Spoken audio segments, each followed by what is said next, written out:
Profound welcome to you to this Clarity Challenge broadcast.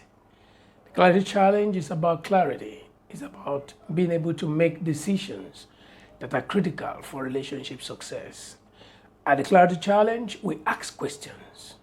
We don't just ask questions, we ask qualitative questions that provide direction and guide us into making profound decisions. Today, we're going to begin with an assignment for all engaged couples based on the things that we've already done.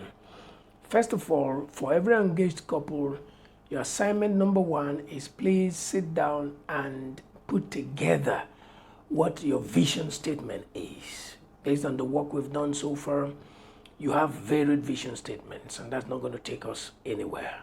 So come together and present to us on the platform what your unified vision statement is, number one. Number two, present to us what your unified mission statement is. Number three, we'd like to have what your core values, agreed core values are for the relationship. So like you to submit it as soon as possible, as soon as possible. Today we looked at another profound question, and I just go straight to that. The question is, what is your most treasured memory in this relationship so far? Most treasured memory in the relationship so far. Now, this is important. This is profound. This is all the more necessary. Why is it necessary? It's important that you know what is important to your partner. It's important that you know what you do or can do that will light them up, that will keep them inspired, that will keep them motivated, that will keep them interested, that will keep their interests alive. You must take responsibility for keeping their interest in the relationship alive. It's your job to do. They've got their part to play, but you've got a part to play, and I'm pointing the part you got to play to you. Because if somebody is in a relationship with you and loses the excitement, loses the thrills, does all they can do to get it back and it ain't working, then they're going to check out, especially when they run into somebody else who just knows what to do, presses the button, and they just come alive. Who doesn't want to be alive? Who wants to spend all their life with some miserable, dull, boring fellow? Nobody wants to do that. At least, I've not found anybody. So it's so important that you take the time to find out what their treasured memories are so far. If you don't do that, you sit down in your sofa one day and get a phone call, and here is your baby telling you, I'm not doing again. I'm not doing again. I'm done. I'm out. You can suffer a heart attack. Because just last night, you guys were in a party. Just last night, you guys were in church. Just last night, you guys were in an eating joint. And then you guys were having fun or whatever. And there was no sign in the world that anything was wrong or going to be wrong. And then all of a sudden, you get this call. It's going to mess you up. It's going to mess you up. You don't want to do that. But why that often happens, I've had opportunity to interface with guys who are like their relationship is 1 in 1,000. Their relationship is heaven on earth. Oh, they're doing incredibly well with their spouses. And then, for counseling reasons, I stumble on their partners, and their wives are wondering how in the world they got hooked up to that person. The partners are bitter, complaining, dejected, disillusioned, profoundly hungry with what's going on in their lives. I realize that a lot of guys are completely blank about the reality, the true state. There's no relationship health check going on. I believe that everyone in a relationship needs to do regular health check on the state of the relationship. Otherwise, you're not going to realize that you really don't have a relationship until you've completely lost it. It reminds me of the lockdown that we had to deal with as a result of the COVID-19 pandemic.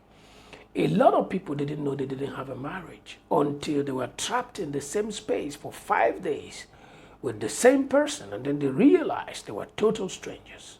had no marriage at all. Work and busyness had kept them so busy that they were completely off the hook, had no idea that their relationship, their connection, their intimacy had collapsed irretrievably. This is so important. We must sit down with our partners from time to time to hold conversations and evaluate the state of the relationship. What we can do, ask them questions. What is it that I do that makes you feel good? What is it that I do that turns you on? What is it that I do that makes you come alive? What is it that I do that makes you want to be here, wants to be part of my life, that ignites you, that lights you up, that creates fantasy, that excites you, that gets you inspired and destroys boredom? What is it? That's what this question was designed to create. It's important. It's important that if your partner says they treasure a particular thing, it's important that you make a commitment, not just or not necessarily to keep doing that thing, but to look for creative ways to reinvent that same thing and keep their interests alive. Love, relationship, marriage is work. It's hard work. And until you do that work, you never enjoy the benefits, the bliss, the beauty of marriage. You can do that. So you want to find out. So ask them questions. Hold conversations. Okay, if you look at the platform, look at some of the things that our model couples submitted as their treasured memories. The first thing that comes to my mind as I go through these things is, have you told them you loved these things that they do? It reminds me of what happened in a Clarity Challenge Season 1. I think somebody had said there is a way, a sense in which the smiles of his partner just lights him up. A lot of things were said. I don't have the time to go into them. And I asked all of them, so are they aware? Have you told them? And they're like, no.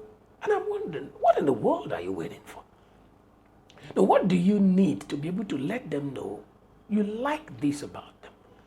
And then because it doesn't make sense to you, somebody stops doing it and you begin to feel like something is wrong. You begin to feel like putting on your shoes or putting on your socks or something in the wrong feet or something.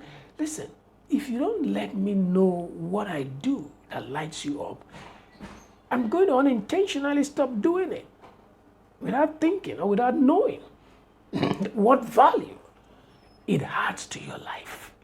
Conversations, communications are critical. They're important. Sharing.